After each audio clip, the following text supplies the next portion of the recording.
Hi everyone, it's Aurelie Najm. I am super excited to be there with you today in San Diego for the first day of ACR, and already saw quite a few really cool abstracts, and one of them I wanted to talk to you about is abstract 0746.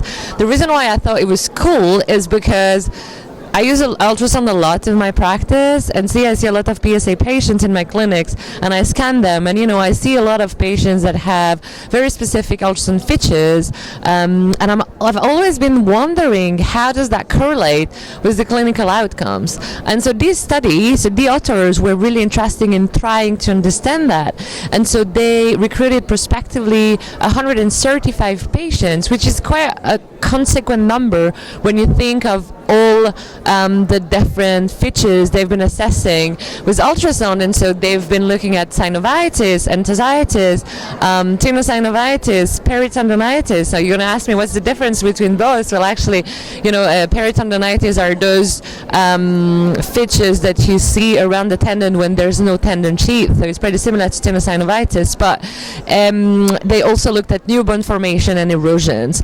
And so first of all, they found really kind of basic correlations that are reassuring. If you have more ultrasound synovitis, it's correlated with having a higher joint count. Well, that swollen joint count, well, that makes sense. And if you have more ultrasound enthesitis, you do have a higher enthesitis score clinically, which again makes sense. However, it was a bit disappointing for a few of the features, unfortunately. And one of them was they couldn't find any features that were specifically associated with reaching DAP cellular disease activity, but those patients who did have higher number of synovitis, higher number of enthesitis, so more kind of inflammatory type phenotype, were most likely to have a greater reduction of their DAPSA. And also they did multivariate analysis to see how these parameters would correlate with disease outcomes and outcome measures. And again, so those who had more ultrasound synovitis would have a higher reduction in pain. Those who had a higher new bone formation on ultrasound would have a higher CRP.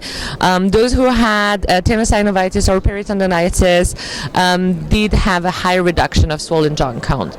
So generally speaking, what does that tell us?